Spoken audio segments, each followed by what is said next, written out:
morning students.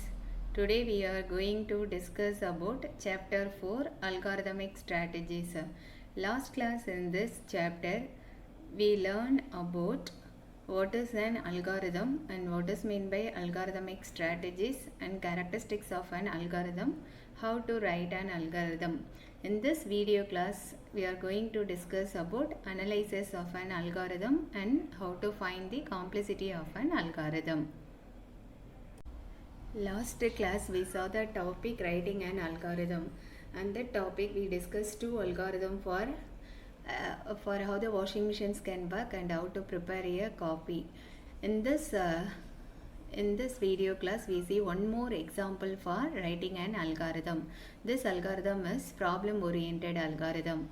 Okay, now you can see what is the problem. Design an algorithm to find square of the given number and display the result.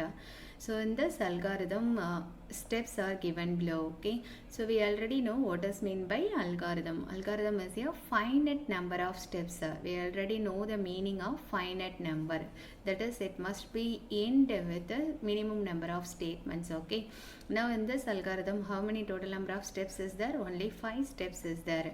Now you can see the algorithm step by step. Okay, so first we start the process, that is the algorithm can be started, and then next if you want to find the square means you first get the number for which number you want to calculate the square. For that we get the input x. Here we get one number and store into the variable x. Okay, so this is a value. X is a variable is used to hold the value given by the user. And then next step, calculate the square. How we can calculate the square? By multiplying the input value by itself. The same number can be multiplied, okay, for calculating square. So calculate the square by multiplying the input value by itself. That is square equal to x into x. Here the value x into x is multiplied and assigned to the variable square. So the result will be stored in the variable square. And the next step, display the result square. So your output is stored in the variable square. So you can display the result square. And then the process is over, so stop the process. So this is a way to write an algorithm. So we know now already what are the necessary steps included in a algorithm, that is input, process, output. Here what is your input? X is your input. What is the processing steps? Square equal to x into x. This is your processing step. And what is your output? At last finally we display the result square. So this is your example for your problem oriented algorithms. How we can write a problem oriented algorithm. So see this example, we can able to write a algorithm for any problems. Algorithm is common to all the problems. Okay, so now we see about what is meant by algorithmic solution. That is an algorithm that yields expected output for a valid input is called an algorithmic solution. So your algorithm must produce an expected output. So how you can get a expected output? You must supply the valid input as a information to your algorithm. Process that input and finally it produces a expected output. So this is known as algorithmic solution. Now we see about what is the difference between algorithm and programs, that is algorithm versus programs. Okay, so we already know algorithm is a procedure, step by step procedure to solve the problem. Okay, that is algorithm helps to solve a given problem. How it can help? It is used to describe the problem how to solve. Okay, so for that description we get some ideas to solve the problems. That is algorithm is a logically and it can be constructed contrasted with the program. Okay, so logical thinking only we can apply it in this algorithm. And program is an expression of an algorithm in a programming language. So in program we must we must use programming language instructions to write a program. That is, algorithms are expressed in the form of programs. Okay, so algorithms can be categorized based on their implementation method, design techniques, etc. That is how the algorithms can be classified, means it based on their implementation method, how it can be implemented, and a design technique. That is, what are the data structures or what are the methods applied to implement and design the techniques. In programming language, how this can be categorized means whether it is a structured program or it may be the object oriented programs. So algorithms, how it can be implied. So programs may be the structured programs. For example, C is a structured program or object oriented programming approach. C++, Java, Oracle, these are all known as a object oriented programming approach. Okay, so how the program can be categorized means program can be categorized based on the structure or object oriented program. How the algorithms can be categorized means based on the implementation method and design techniques. Okay, so and the next difference is if you want to write your algorithms, there is no specific rules for writing the algorithms. We just use some guidelines to follow the algorithms. That is, there is no specific rules for algorithm writing, but some guidelines should be followed. That is, we already know what are the characteristics of algorithm. Algorithm must have input, output, effectiveness, finiteness. That guidelines we can use and write the algorithm. There is no specific rules to write an algorithm. Okay, but in your program you must follow the syntax. We know already what is meant by syntax. Syntax means set of rules. We must follow some rules to write your programs. So program should be written for the selected language with specific syntax. So each and every language the syntax is also changed. So you have to select which language we want to use. So based on that language we can choose the syntax and write the program. Okay. And then last difference is algorithm resembles a pseudocode which can be implemented in any language. We already studied in 11th standard what is meant by algorithm and what is meant by pseudocode. This algorithm and pseudocode, both of them is known as a intermediate language. That means before going to the program, we just describe the problem, how we can solve by using your own language or English oriented code or programming steps. Okay, so that is known as a intermediate language.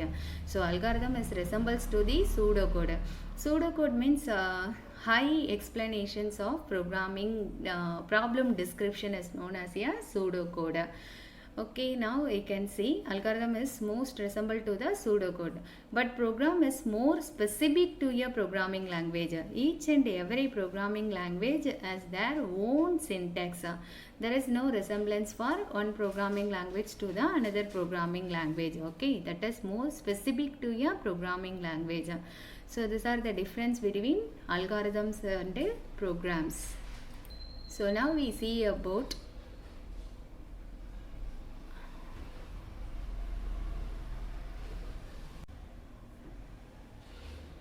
now we see about analysis of algorithm. So before going to what is mean by analysis of algorithm, we first understand why you want to analyze an algorithm. So to discover the characteristics in order to evaluate its suitability for various applications or compare it with other algorithms for the same application. We already know a problem can have more than one way to solve and get the solution. Okay, so but you have to choose which one is a best method to solve the problem. So analysis of an algorithm is used to analyze the characteristics, as well as we can able to compare one algorithm to the another algorithm, which one is better for getting the best solution. That's why we want to analyze an algorithm. And then next one is help us to understand an algorithm better and can suggest any improvements if needed. So if you analyze the algorithm, then only we can able to find out if you want to add something, or if you can able to get some suggestion to improve the algorithmic steps. So for that only you can analyze the algorithm. Okay, now you can see about what is meant by algorithm analysis. So an estimation of time and space complexity of an algorithm for varying input size is called algorithmic analysis.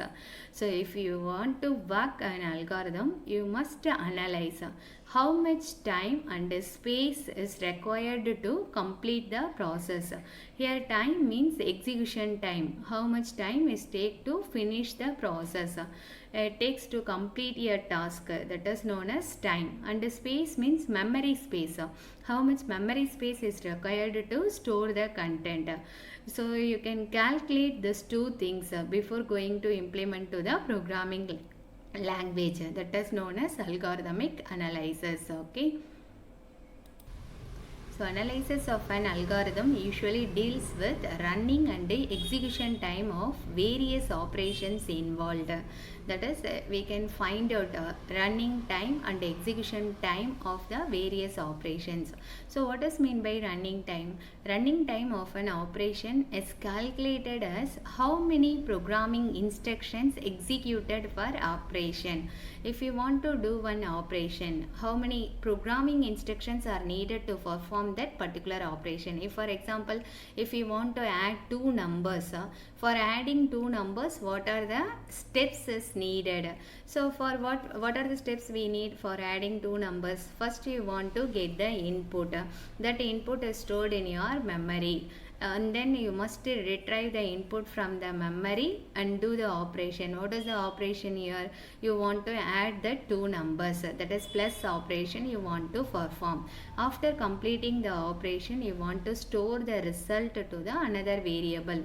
Maybe if you are getting the input a, b, and then we do the process c equal to a plus b, at last the result will be stored in your c, and then you display the result of c. So these are the steps needed to complete the task. Okay, so running time means running time of an operation is calculated as how many programming instructions executed for operation. So in this, what is the operation? Addition of two numbers. How many steps are needed? So first you get the input and calculate and store the output and display the output. Okay, so this four steps, four instructions is needed to complete this operation. Okay, so this is known as your running time. And then execution time or CPU time is defined as the time spent by the system executing that task. So not only the instruction time, we also need some system task. We also need to perform some system task. For that also how many time is taken, that is known as your execution time. That is it including the time spent executing runtime or system services on its behalf. That is system oriented process. If you want to do for this operation, that also can be taken that also the time is also taken into the account. That is known as your execution time. Okay, so these two times are needed to analyze at the time of algorithmic analysis. Okay.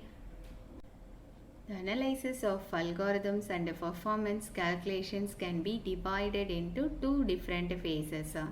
So the algorithmic analysis can be done in two different phases. The first one is a priori estimates, and then second one is a posteriori testing. So analysis of an algorithm, it have two different phases. So what are the two different phases? A priori estimates, and then another one is a posteriori testing. Okay, now you can discuss about what is mean by a priori estimates and a posteriori testing. So a priori estimates means this is a theoretical performance analysis of an algorithm. That is, this is only the theoretical oriented. Before going to implement the algorithm, we assume some values to this algorithm, how this algorithm can be performed. That is, theoretical oriented analysis is known as the priori estimation. that is given here. The efficiency of an algorithm is measured by assuming the external factors. So in this a priori estimates, we just analyze the theoretical performance. That is, we assume some values supplied to this algorithm, how the algorithm can be performed. If you are giving input like this, we can able to get the output. These are the expected output. That is only the theoretical analysis done here. A forestry testing means this is called performance measurement. That is, we can practically implement the problem to the particular programming language and then calculate how much of time and space required for finishing this algorithm. That is known as a forestry testing. That is, the actual statistics for the algorithm execution are calculated, okay, or collected, okay. So that is, this is a practical oriented analysis. Priori means theoretical oriented analysis. That is assuming some values and then expecting some result. That is known as priori estimation. Forestry testing means in practically we can apply some values and we measure the time and space required for completing that task. That is known as a forestry testing. That is, practical implementation is known as a forestry testing. Theoretical performance is known as a priori estimation. The next video we discuss about complexity of an algorithm. Okay, thank you.